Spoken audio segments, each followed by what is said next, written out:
Assalamualaikum warahmatullahi wabarakatuh. Bismillahirrahmanirrahim. Selamat berjumpa kembali di kelas biologi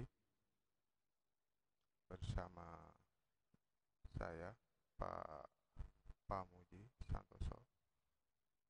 Mudah-mudahan semua masih dalam keadaan sehat walafiat tanpa kurang suatu apapun dan tetap memperhatikan protokol kesehatan dalam menjalankan setiap aktivitas kita sehari-hari agar kita dan keluarga kita terhindar dari COVID-19.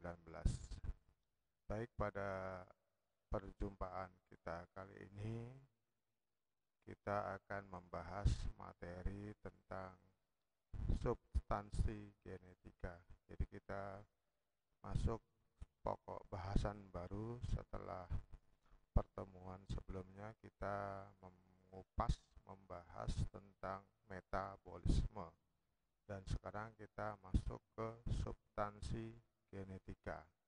Di bagian ini dipelajari tentang fungsi gen, kemudian gen itu sebetulnya tersusun atas apa sih, ya, kemudian juga bagaimana sih cara gen itu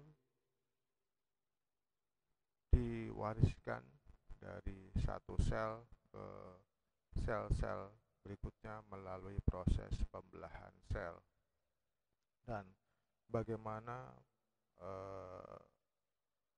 proses gen itu bisa mengatur sifat-sifat pada tubuh makhluk hidup. Nah, ini akan dipelajari di pokok bahasan ini, yaitu substansi genetika. Adapun kompetensi dasar untuk materi ini ada pada KD 3, yaitu menganalisis hubungan struktur dan fungsi gen, DNA, kromosom dalam penerapan prinsip pewarisan sifat pada makhluk hidup. Itu untuk KD pengetahuannya.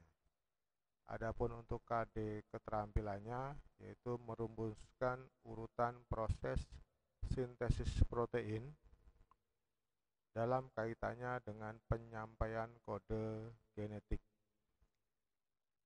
baik DNA, RNA, dan protein.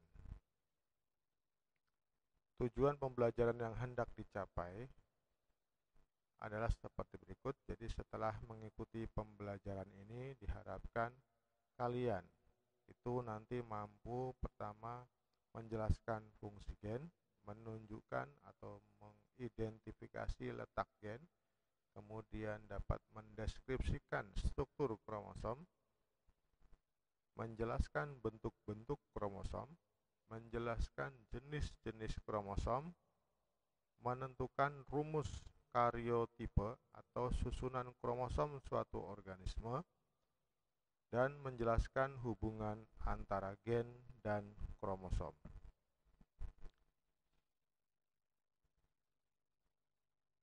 Yang pertama, kita masuk ke materi pertama. Jadi kita di pokok bahasan ini atau materi ini adalah membahas tentang gen, ya. Gen ini adalah suatu materi yang sangat penting bagi tubuh makhluk hidup, ya, karena memiliki fungsi yang sangat vital, sangat fundamental bagi tubuh kita. Apa saja fungsi gen? Yang pertama adalah mengatur sifat, baik sifat fisik maupun sifat psikis, ya. Jadi warna kulit, bentuk mata, bentuk bibir, keadaan rambut, keriting atau lurus, ya, dan termasuk sifat-sifat psikis, ya. Misalkan sering kamu jumpai kalau eh, ada satu keluarga yang kan cenderung penyabar, maka anak-anaknya pun itu cenderung penyabar. Ayahnya tekun, maka anaknya tekun. Itu memang ada faktor gen di situ yang mengatur. Kemudian yang kedua, mengendalikan pertumbuhan dan perkembangan makhluk hidup. Ya, jadi gen menentukan atau dan pertumbuhan. Ya, ini bisa kamu gambarkan misalkan tinggi, ya, tinggi kita atau tinggi kamu misalkan. Kalau dalam satu keluarga tinggi, biasanya anak-anak pun akan tumbuh tinggi, ya, itu kan. Kemudian mengatur metabolisme tubuh, ya, mengatur metabolisme tubuh yang kita di minggu pertemuan sebelumnya. Proses kimia dalam tubuh itu juga diatur oleh, terutama nanti dalam pembentukan protein. Jadi metabolisme itu kemarin kita kan sudah belajar bahwa tidak tanpa enzim. Enzimnya itu yang nanti betul-betul diberikan oleh gen. Kemudian juga gen itu menginformasi, artinya apa? Informasi harus diberikan, ya. Jadi gen itu genetik diberikan induk kepada, sehingga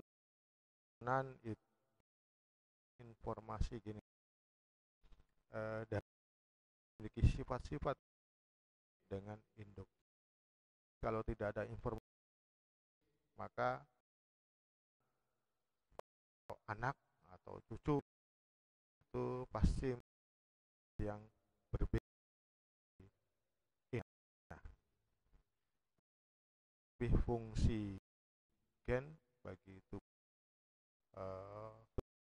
jadi sangat fundamental. Manakah letak gen dalam tubuh makhluk hidup? Fungsinya sangat penting, atur metabolisme, menentukan sifat, atur pertumbuhan, sampai dengan mengandung informasi genetik. Sangat penting fungsi gen itu adanya di mana? Bisa dideskripsikan seperti ini, ya. Jadi misalkan ini ada seorang pelajar, ya. Gennya ada di mana? Ya, gennya itu terdapat pada setiap sel tubuh kita itu memiliki gen, ya. Misalkan saya ambil ini sel kulit, ya. Ini ada jaringan kulit. Kemudian dalam jaringan kulit tentu terdiri atas sel-sel kulit. Nah, dalam satu sel kulit itu pasti ada gennya. Gennya adanya di mana? Di inti sel, ya. Ini ada inti sel, nukleus. Di dalam nukleus itu ada kromosom. Nah, ada kromosom. Kalau pada manusia dalam satu sel tubuh itu mengandung 46 buah kromosom atau 23 pasang kromosom. Nah, di dalam kromosom inilah terdapat gen, ya, gen, ya. Nanti kromosom ini kalau diurai, ya, jadi kromosom ini sebetulnya terdiri dari pilihan benang halus yang disebut kromatin. Nah, kromatin kalau diurai itu panjang sekali. Nah, kromatin ternyata itu juga merupakan pilihan dari rantai DNA. Jadi gen itu nanti bisa kamu, untuk sementara bisa kamu artikan gen itu terbuat dari DNA, ya. Letaknya ada di dalam kromosom, ya. Kromosom ada di mana? Kromosom ada di dalam setiap inti sel tubuh kita, ada kromosomnya, ya. Ini sebagai contoh sel kulit. ya. Maka kalau mengadakan identifikasi sidik DNA itu bisa diambilkan dari sel mana saja. Karena di dalam sel itu ada inti sel, dalam inti sel ada kromosom, dalam kromosom nanti ada DNA yang merupakan bahan penyusun gen. Seperti itu. Mudah-mudahan bisa dipahami dengan baik, ya.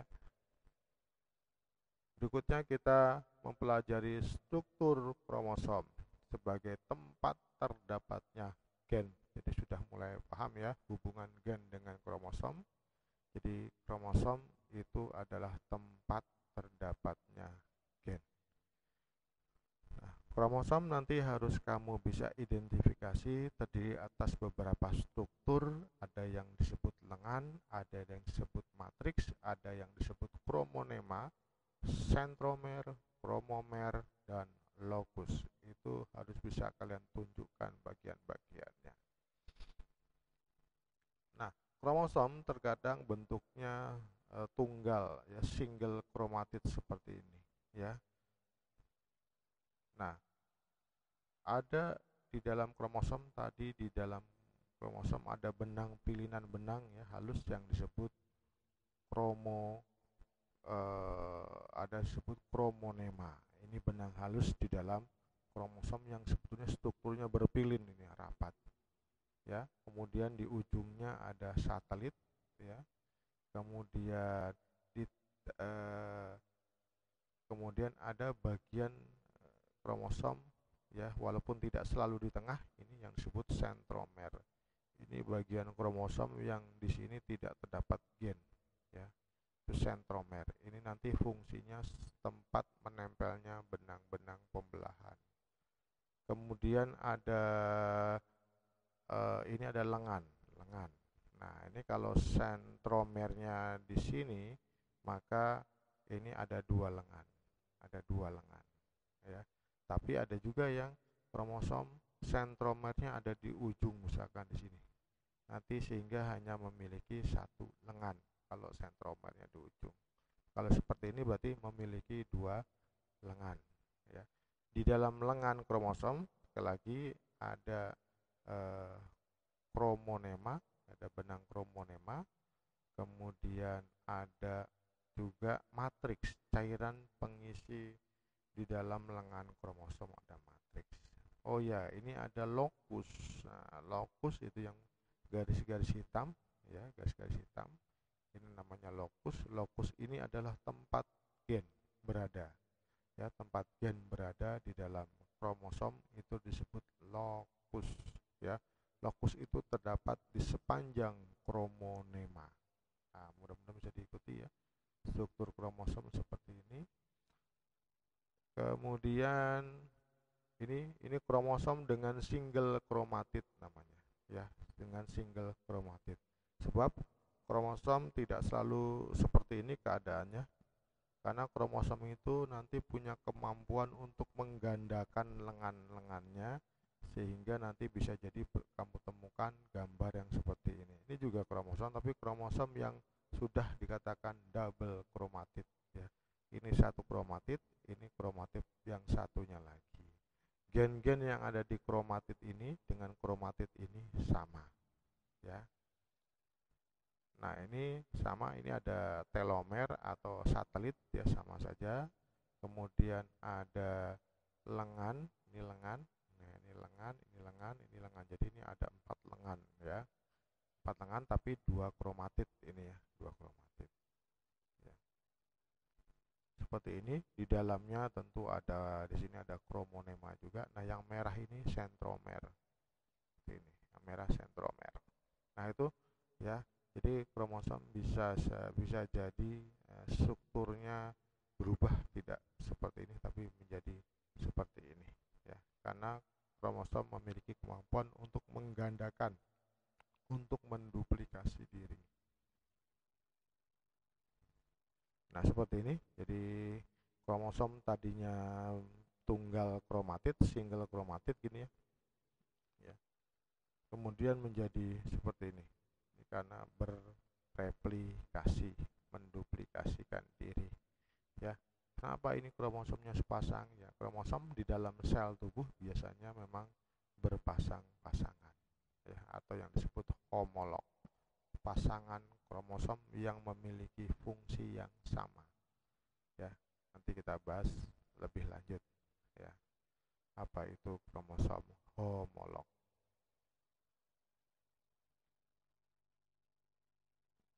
Nah, tadi sempat saya singgung bahwa dalam satu sel tubuh manusia itu memiliki 46 kromosom. Apakah bentuknya ke-46 atau 23 pasang kromosom itu sama? Ya, ternyata itu bentuknya berbeda-beda.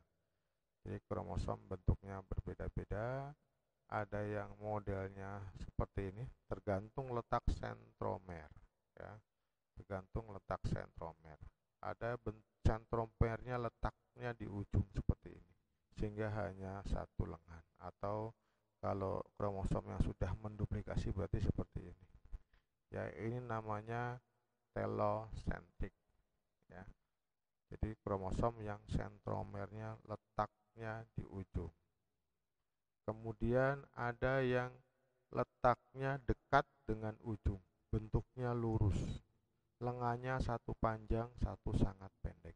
Itu namanya akrosentrik, ya. Ada kromosom yang lengannya bengkok gitu, ya, lengannya sudah bengkok, sentromernya hampir di tengah, ya, bentuknya seperti huruf L gitu, ya. Ini namanya submetasentrik. Dan kalau sentromernya tepat di tengah, ini namanya metasentrik. Nah, tolong bisa diperhatikan dengan baik, ya, perbedaan-perbedaan bentuk. Jadi misalkan pada manusia sekali lagi 46 kromosom, tidak semua kromosom bentuknya sama semua, tapi berbeda-beda.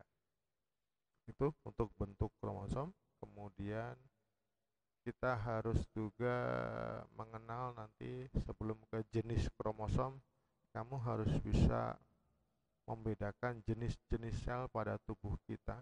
Tubuh makhluk hidup itu dapat dibagi menjadi dua jenis sel. Dua jenis sel ini nanti juga berbeda dalam jumlah kromosomnya. Ini menjadi konsep yang sangat penting, ya.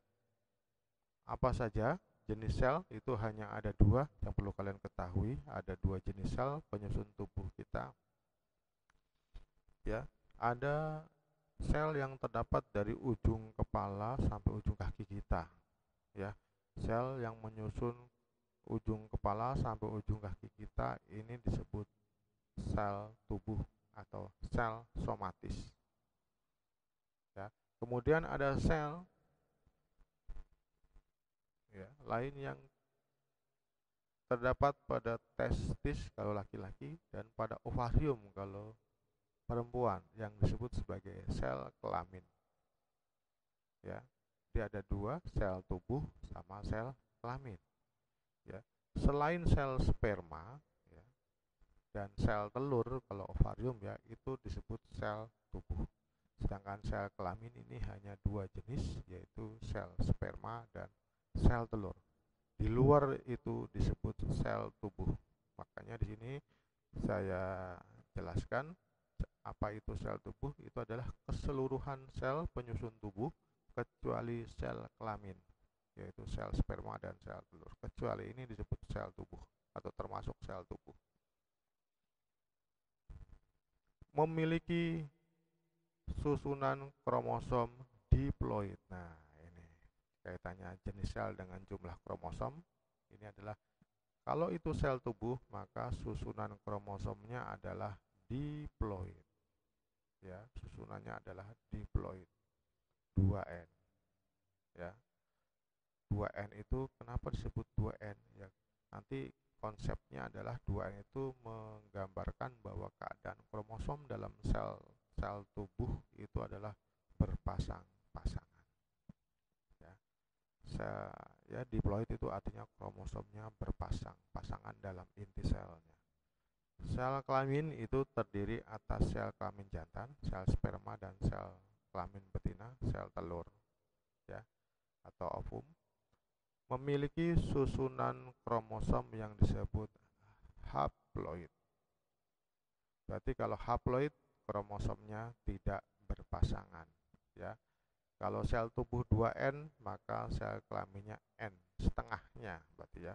Kalau sel tubuh manusia 46 kromosom atau 23 pasang kromosom, maka sel kelamin, sel sperma dan sel telur manusia itu jumlah kromosomnya 23 karena tidak berpasangan lagi.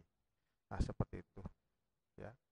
Misalkan gorila itu 2N-nya diploidnya kromosom pada sel tubuhnya itu 48 kromosom, maka sel sperma gorila itu 24 kromosom, seperti itu ya. Jadi setiap spesies makhluk hidup itu memiliki jumlah kromosom yang berbeda-beda ya. Jumlah kromosom itu juga menjadi identifikasi untuk spesies. Oke, mudah-mudahan sampai sini bisa dipahami. Ini konsep dasar dalam genetika ya. Sekali lagi, kalau sel tubuh diploid, kalau sel kelamin haploid. Kemudian kita masuk ke jenis kromosom. Kalau tadi ada bentuk kromosom, ada akrosentrik, telosentrik, submetasentrik, metasentrik ya. Sekarang jenis kromosom harus kamu kenal. Ada 2 jenis kromosom yang terdapat dalam sel tubuh organisme. Ada 2 jenis kromosom yang terdapat dalam setiap sel organisme. Ada yang disebut sebagai kromosom tubuh. Hati-hati, kalau tadi barusan kita bahas sel tubuh, kalau ini kita bahas kromosom tubuh atau yang disebut sebagai autosom. Ya. Kromosom ini adalah kromosom yang menentukan sifat-sifat tubuh, ya, warna kulit, bentuk mata, bentuk bibir, ya, warna rambut, ya, dan lain-lain. Itu gen-gennya terdapat pada autosom atau kromosom tubuh ya, termasuk beberapa gen yang menyebabkan penyakit yang bersifat menurun ya. Pada sel tubuh ya, bukan sel kelamin, ini berjumlah 2N-2. Kalau pada manusia 2N-nya kan 46, berarti jumlah autosomnya adalah 44 autosom pada sel tubuh. Ya, itu untuk kromosom tubuh. Kemudian jenis kromosom yang kedua adalah kromosom kelamin atau disebut juga kromosom seks atau disebut juga gonosom ya. Kromosom seks itu adalah kromosom yang menentukan jenis kelamin. Jadi kromosom ini yang bertanggung jawab pada penentuan jenis kelamin. Gonosom terdiri dari 2 jenis. Jadi kromosom seks itu ada 2 macam, yaitu ada kromosom X dan kromosom Y. Walaupun ini tidak semua makhluk hidup seperti ini, pada beberapa hewan ada yang menggunakan sistem Z, kromosom Z dan kromosom W gitu ya. Tapi ini yang umum dulu ya. Kromosom seks atau gonosom terdiri dari 2 jenis, yaitu kromosom X dan kromosom Y. Pada sel tubuh ya, pada sel tubuh berjumlah 2 buah atau 1 pasang. Kalau 2 buah gonosomnya adalah dua-duanya X atau XX, maka jenis kelaminnya betina. Tapi kalau 1X 1Y berarti jenis kelaminnya jantan. Nah, seperti itu. Jadi sekali lagi, dalam satu sel itu di dalamnya terdapat kromosom, dan kromosom itu ada 2 macam, ada kromosom tubuh, ada kromosom kelamin. Nah, seperti itu ya. Nah, ini misalkan sebagai contoh ya, kromosom sel tubuh ya, 2N berarti ini ya, 2N ya, di mana sel tubuh kita memiliki 46 kromosom atau 23 pasang. Di pasangan nomor 1, pasangan nomor 2, pasangan nomor 3, dan seterusnya sampai pasangan nomor 23 ya. Nah, ini ada satu konsep yang harus kamu pahami juga, bahwa setiap pasangan nomor 1 misalkan ini ya, yang satu kromosom ini adalah berasal dari ayah ya. Kromosom pasangannya ini dari ibu. Yang nomor 2 pun demikian. Yang ini dari ayah, ini dari ibu. Ini dari ayah, ini dari ibu. Maka dikatakan berpasang-pasangan. Dan secara umum setiap pasang kromosom ini bentuknya sama, ya enggak, bahasa bentuknya sama. Kecuali yang kromosom nomor 23. Bisa jadi bentuknya berbeda, tidak sama sepasang yang nomor 23 ini. Ya, maka dikatakan nanti ada yang XX. Kalau sama berarti XX berarti perempuan. Kalau satu pendek satu panjang berarti ini laki-laki, satu X satu Y. Nah, demikian ya. Yang kromosom nomor 1, pasangan nomor 1 sampai pasangan nomor 22 ini adalah yang disebut autosom. Ini kromosom tubuh ini ya. Sedangkan kromosom pasangan nomor 23 ini yang disebut gonosom atau kromosom seks atau kromosom yang menentukan jenis kelamin.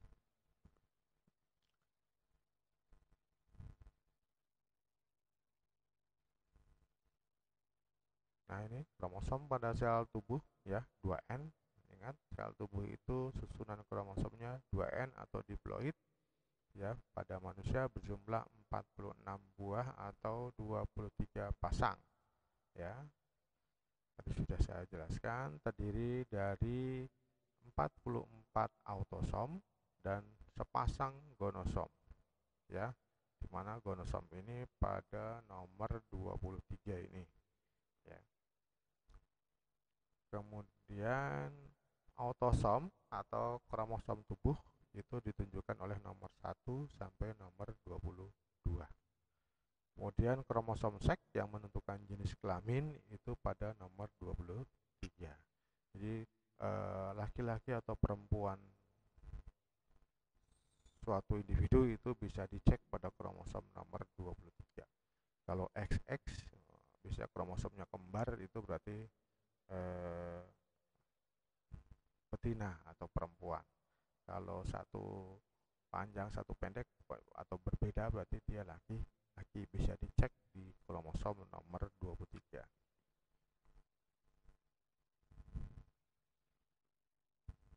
Kemudian kita bahas sedikit tentang kromosom sel kelamin. Kalau tadi sel tubuh, ini kromosom pada sel kelamin di mana susunannya haploid ya atau N ya. Sel kelamin ya, sperma dan sel telur terbentuk dari sel tubuh 2N ya, atau waktu kelas 11 ya mungkin dipelajari bagaimana terbentuknya sel kelamin yang disebut peristiwanya spermatogenesis kalau pada laki-laki, atau pada perempuan namanya oogenesis, pembentukan ovum. Mengalami pembelahan meiosis atau pembelahan reduksi sehingga terbentuk sel kelamin dengan jumlah kromosom setengahnya ya. Sel kelamin itu N ya. Kenapa N? Karena dia hasil pembelahan reduksi atau meiosis. Misal pada sel kelamin manusia ya, di mana pada manusia itu 2N-nya 46, maka pada sel sperma terdiri atas autosomnya 22 ya. Autosomnya 22. Berarti sel sperma manusia kan totalnya terdiri atas 23 kromosom, setengahnya dari 46 ini. Maka 23 kromosom itu terdiri dari 22 adalah autosom, sedangkan yang satu buah itu adalah gonosom. Kalau itu sperma, berarti bisa gonosomnya ini bisa kromosom X atau kromosom Y.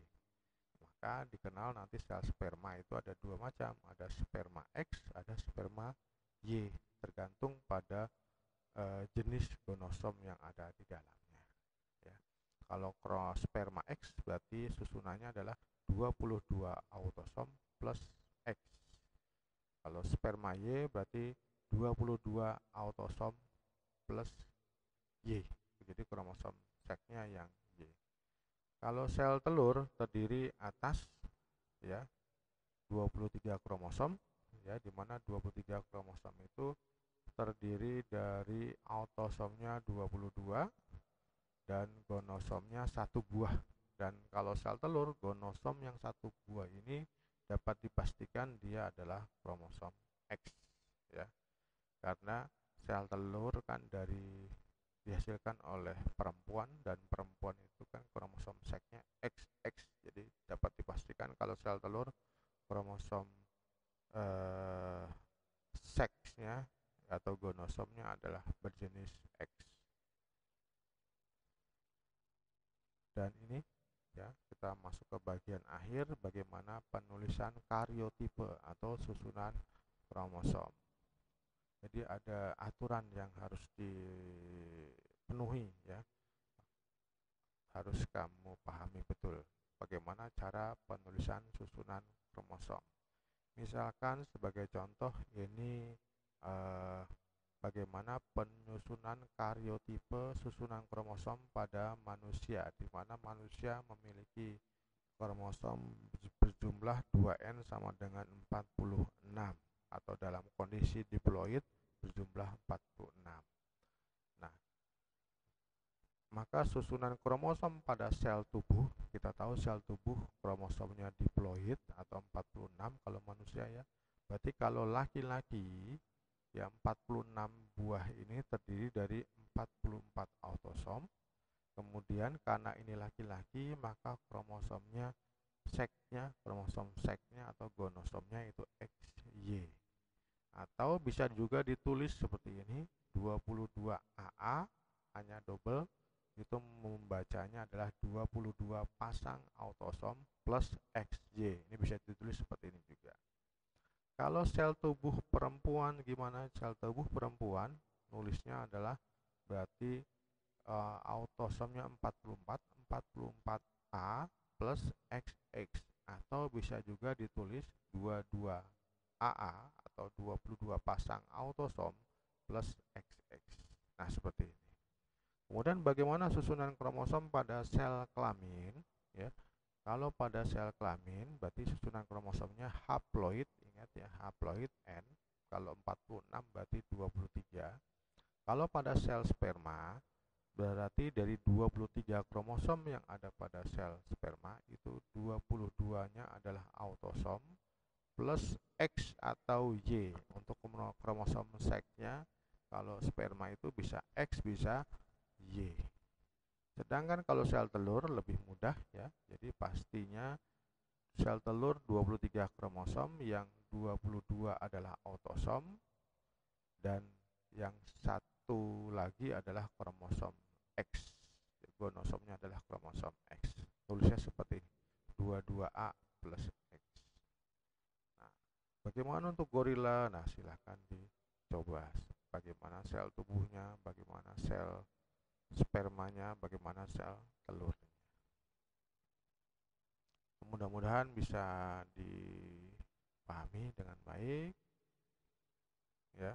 Nah, ini beberapa kromosom pada beberapa organisme ya. Jadi secara konseptual setiap organisme memiliki jumlah kromosom yang berbeda-beda dalam sel tubuhnya ya. Kalau manusia 46, orang hutan 48, siamang 50, marmut 60 ya. Jadi manusia bukan makhluk hidup yang tertinggi jumlah kromosomnya ya.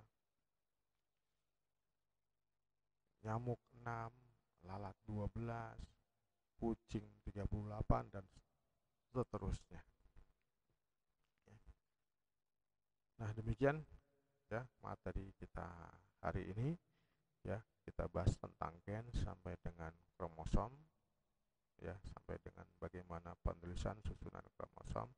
Mudah-mudahan bisa diikuti dengan baik ya.